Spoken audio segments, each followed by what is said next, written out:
Good evening साथियों, आप सभी का स्वागत है हमारे इस प्यारे से चैनल डू फॉर यू पर। आज बड़ा एक इंटरेस्टिंग टॉपिक के बारे में बात करने वाले हैं। आज हम लोग सीखेंगे नॉर्मल रिएक्शन निकालना। ठीक है, तो आज हम लोग बात करेंगे नॉर्मल रिएक्शन के बारे में कि कैसे नॉर्मल रिएक्शन फाइंड आउट किया जाता है किसी भी ब्लॉक का। ठीक है, चलो तो जैसे हम एक क्वेश्चन देते हैं, फाइंड द नॉर्मल रिएक्शन। हमारा क्वेश्चन यही है कि नॉर्मल रिएक्शन को फाइंड आउट करना है। तो यहाँ मान लो एक सरफेस है, इस सरफेस पर यहाँ पर मान लो 2 kg का एक ब्लॉक है और यहाँ पर एक 3 kg का ब्लॉक है और इस ब्लॉक पर 10 न्यूटन का फोर्स लग रहा है। ठीक है, इस ब्लॉक पर 10 न्यूटन का फोर्स लग रहा है। तो इस ब्लॉक पर जो नॉर्मल रिएक्शन है, नॉर्मल रिएक्शन का वैल्यू फाइंड आउट करना है। कैसे फाइंड आउट करेंगे तो ध्यान से देखना। दिमाग में आ रहा होगा, अगर यदि नॉर्मल रिएक्शन के बारे में आप लोगों को जानकारी है तो दिमाग में आ रहा होगा कि अगर इस बॉडी पर फोर्स लगेगा F बराबर 10 न्यूटन तो मे भी ये ब्लॉक मूव करेगा। तो सबसे पहले क्या करना है, इस पूरे बॉडी को एक सिस्टम मान लेना है। मान लो ये सिस्टम एक एक्सेलरेशन से मूव कर रहा है, तो जिस डायरेक्शन मोशन करेगा उसको पॉजिटिव लेना और जिधर मोशन नहीं करेगा उसको क्या लेना, बोलो नेगेटिव लेना। बात समझ में आ गया। अब दिमाग में एक चीज आ रहा होगा कि नीचे तरफ लगता है mg, ऊपर तरफ लगेगा नॉर्मल रिएक्शन। तो यहां पर देखो ऊपर वाला n नीचे वाला mg से कट जाएगा। क्यों कट जाएगा? क्योंकि नीचे जितना mg लगेगा ऊपर तरफ उतना नॉर्मल रिएक्शन लगेगा, तो एक दूसरे को कैंसिल आउट कर देगा। मतलब यहाँ mg वाला कंसेप्ट काम नहीं लगेगा। ठीक है, ये वाला नॉर्मल रिएक्शन फाइंड आउट नहीं करना है क्योंकि इसका वैल्यू क्या होगा, इक्वल एंड अपोजिट है तो 0 आ जाएगा। तो इस सरफेस की वजह से कोई नॉर्मल रिएक्शन की यहाँ बातें हम नहीं करेंगे। तो फिर क्या करेंगे, देखो होगा क्या, जब ये 10 न्यूटन का फोर्स इसको धक्का लगा रहा होगा तो ये जो ब्लॉक है, इस ब्लॉक इस पर फोर्स लगाएगा, तो इसके कारण इस पर फोर्स लगने वाला फोर्स, नॉर्मल रिएक्शन डायरेक्शन क्या होता है, always perpendicular to the surface, always perpendicular to the surface. तो सरफेस के परपेंडिकुलर लगने वाले फोर्स को क्या बोलते हैं, नॉर्मल रिएक्शन। यहाँ का नॉर्मल रिएक्शन अगर ऊपर नीचे वाला निकालना है, ये वाला जैसे नीचे तरफ लगेगा mg, ऊपर तरफ लगेगा n, इधर लगेगा 3g, ऊपर तरफ लगेगा n डैश। तो ये वाला वैल्यू क्या होगा, n का वैल्यू तो बहुत सिंपल है, आएगा mg, mg मतलब 2g। तो नीचे तरफ 2g यानी कि 2 × 10 यानी कि 20 न्यूटन। और यहाँ का बात करें तो n बराबर होगा 3g और 3g इक्वल टू होगा 3 × 10 यानी कि कितना न्यूटन, 30 न्यूटन। ठीक है, हालांकि यहाँ का नॉर्मल रिएक्शन एक दूसरे को कैंसिल आउट कर देगा। ठीक है ना, खैर इन दोनों का नॉर्मल रिएक्शन निकालिए। लेकिन और भी नॉर्मल रिएक्शन होगा, ये जो ब्लॉक है इस पर लगा रहा होगा फोर्स, यहाँ का नॉर्मल रिएक्शन को बोलते हैं n1। जब ये फोर्स इस ब्लॉक पर, ये वाला जैसे फोर्स है 3 kg वाला, ये 2 kg, तो जैसे 2 kg वाला 3 kg को धक्का देगा तो ये भी इस पर फोर्स लगाएगा इस डायरेक्शन में, तो इसको भी कितना होगा, बोलो n1, क्योंकि ये जितना फोर्स लगा रहा होगा उतना फोर्स ये भी लगा रहा होगा। मतलब यहाँ पे हमको n1 निकालना है। क्या निकालना है, बोलो n1। अब कैसे निकालेंगे, तो हम लोग एक कॉन्सेप्ट पढ़े हैं कि किसी भी बॉडी पर लगने वाला force F net equal to क्या होता है, बोलो ma होता है। तो किसी बॉडी पर लगने वाला फोर्स यानी कि F net equal to ma होता है। नेट फोर्स का मतलब उस बॉडी पर लगने वाला टोटल फोर्स। तो यहाँ 2 बॉडी है, तो इस बॉडी पर लगने वाला टोटल फोर्स देखो इस डायरेक्शन में। अगर यहाँ 2 kg का ब्लॉक बना दे, ऐसे समझने के लिए, ऐसे कोई जरूरत नहीं है बट ऐसे समझाने के लिए बता रहे हैं कि मान लो यहाँ 2 kg का ब्लॉक है। अब इस 2 kg पर ब्लॉक पर कितना फोर्स लग रहा है, ये देखो। तो एक तो फोर्स लग रहा है इधर से 10 न्यूटन का फोर्स लग रहा है, और क्या लग रहा है, एक फोर्स इधर से और एक फोर्स इधर से लग रहा है। इधर से फोर्स लग रहा है n1। तो यहाँ का इक्वेशन निकालो, F नेट मतलब उस बॉडी पर लगने वाला टोटल फोर्स, तो टोटल फोर्स निकालो, इधर से 10, तो ये वाला पॉजिटिव मानो, इधर वाला को नेगेटिव मानो। तो क्या बनेगा, 10 - n1 बराबर ma, ma यानी कि 2a। ये हो गया हमारा इक्वेशन नंबर फर्स्ट। इसी तरह 3 kg पर देखो, तो 3 kg वाले ब्लॉक पर सिर्फ एक ही फोर्स लग रहा है और उस फोर्स का नाम क्या है, ये वाला फोर्स n1। तो इधर सिर्फ एक फोर्स लग रहा है जिसका नाम है n1। ये वाला पॉजिटिव लो और ये वाला क्या लो, बोलो नेगेटिव लो। तो मेरा आंसर क्या आने वाला है, F net equal to ma, मतलब इस बॉडी पर लगने वाला टोटल फोर्स।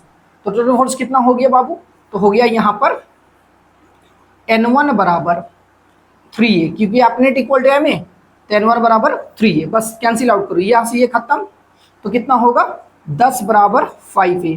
तो a बराबर कितना होगा, 10/5। सॉल्व करोगे तो 2 मीटर पर सेकेंड स्क्वायर, 2 मीटर पर सेकेंड स्क्वायर। अब हम नॉर्मल रिएक्शन निकाला तो एक इक्वेशन के यूज कर लो, तो लिखेंगे फ्रॉम फर्स्ट लिखो 10 - n1 बराबर 2a। तो 10 - n1 बराबर 2 × 2 यानी कि 4, 10 - 4 इक्वल टू n1। तो n1 बराबर हो गया 6 न्यूटन। तो इसके कारण इस पर 6 न्यूटन का फोर्स लग रहा हो, इसके कारण भी इस पर कितना न्यूटन का फोर्स लग रहा होगा, 6 न्यूटन का फोर्स लग रहा होगा। ठीक है, चीजें समझ में आ गया। अब हम लोग एक और क्वेश्चन लेते हैं और चीजें को समझते हैं। यहाँ का समझ में आ गया ना? लेते हैं नॉर्मल रिएक्शन निकालना। ठीक है, तो यहाँ एक ब्लॉक ले लेते हैं, मान लो ये 3 kg का है, यहाँ एक ब्लॉक ले, यहाँ एक और ब्लॉक ले लेते हैं ऐसे, ये मान लो 4 kg का है, और एक ब्लॉक और ले लिए, ये कितना kg का बोलो? 5 kg। हमको नॉर्मल रिएक्शन निकालना है। कैसे निकालोगे? तो बता दिए, mg वाला कंसेप्ट बता दिए। अगर मन में आ रहा है कि सर हम लोग इस तरह भी निकालना चाहते हैं, ये वाला नॉर्मल, इसके कारण इधर लगेगा 3g, इसके कारण नीचे एक लगेगा 4g, और इसके कारण नीचे एक लगेगा 5g। तो ये जो सरफेस होगा ऊपर तरफ नॉर्मल रिएक्शन लगाएगा, इसका नाम मान लो n डैश। ये भी सरफेस होगा ऊपर तरफ फोर्स लगाएगा, इसको n डबल डैश। ये भी फोर्स लगाएगा, इसको n ट्रिपल डैश। तो आराम से निकाल सकते हैं n1 बराबर क्या होगा? mg यानी कि 3g, कैलकुलेट कर लेना। n डबल डैश बराबर कितना होगा? 4g, और n ट्रिपल डैश बराबर कितना होगा? 5g। यहाँ का 3g इंटू 3g का वैल्यू 10 यानी कि 30 न्यूटन का फोर्स नॉर्मल रिएक्शन आएगा। यहाँ 4 इंटू 10 यानी कि 40 न्यूटन का नॉर्मल रिएक्शन आएगा, और यहाँ पर 5 इंटू 10 यानी कि 50 न्यूटन का नॉर्मल रिएक्शन आएगा। ठीक है, अभी और निकलेगा, रुको। अब यहाँ पर मान लो इस बॉडी पर लगने वाला एक्सटर्नल फोर्स, सपोज करो यहाँ पर 18 न्यूटन का फोर्स है, नहीं 18 नहीं, मान लो 24 न्यूटन का मान लो फोर्स लगा रहा है। कितना न्यूटन का? 24 न्यूटन। तो जाहिर सी बात है, जब ये ब्लॉक पर 24 न्यूटन का फोर्स लग रहा होगा, तो ये ब्लॉक इस पर फोर्स लगा रहा होगा, इसका नाम n1। तो ये भी ब्लॉक इधर फोर्स लगा रहा होगा, इसका भी नाम n1। मतलब ये ब्लॉक इसको धक्का दे रहा होगा, तो इसको बोलते हैं एक्शन। इधर से क्या मिलेगा? रिएक्शन। मतलब ये जितना फोर्स उतना फोर्स ये भी लगाएगा, तो ये n1 फोर्स, ये भी n1। यहाँ पर जो है इधर मान लो ये फोर्स n2, तो इधर से भी ये फोर्स लगाएगा, उसका नाम क्या होगा बोलो? n2। फॉर्मूला कंसेप्ट वही है, एफनेट इक्वल टू एमए लगा दो, F net equal to MA. F net मतलब उस बॉडी पर लगने वाला टोटल फोर्स। अब इस बॉडी पर देखो, इस बॉडी पर 3 kg वाले बॉडी पर देखो कितना फोर्स लग रहा है। तो एक फोर्स इधर से लग रहा है 24 न्यूटन, और एक फोर्स इधर से लग रहा है n1, यानी कि 24 माइनस n1 बराबर एमए। एमए यानी कि 3 kg का बात करें तो 3, इक्वेशन नंबर फर्स्ट। उस तरह इस ब्लॉक पर बात करें तो इधर से कितना फोर्स लग रहा है? n2 बॉडी पर देखो कितना कितना फोर्स लग रहा है। तो इधर से एक फोर्स लग रहा है n1, तो n1 वाला इधर वाला पॉजिटिव ले रहे हैं, तब से बता रहे हैं ये वाला पॉजिटिव लेना है यार, और इधर वाला क्या लेना है बोलो? नेगेटिव लेना है। तो इधर वाला फोर्स देखो, ये 4 kg का ब्लॉक है, एक फोर्स लगा इधर से n1 लग रहा है, इधर से कितना फोर्स लग रहा है? एक फोर्स लग रहा है माइनस n2 बराबर ma। ma यानी कि 4 है। ये हो गया हमारा इक्वेशन नंबर 2। अब इस ब्लॉक पर देखो, इस ब्लॉक पर 5 kg के ब्लॉक पर सिर्फ एक ही फोर्स लग रहा है, उसका नाम क्या है? n2। तो ये वाला फोर्स सिर्फ n2 है, तो n2 बराबर ma यानी कि 5 है। ये हो गया हमारा इक्वेशन नंबर 3। सॉल्व करो, n2 से n2 गया, ये से ये गया, कितना आया? 24 इक्वल टू 4 3 7 5 12 है।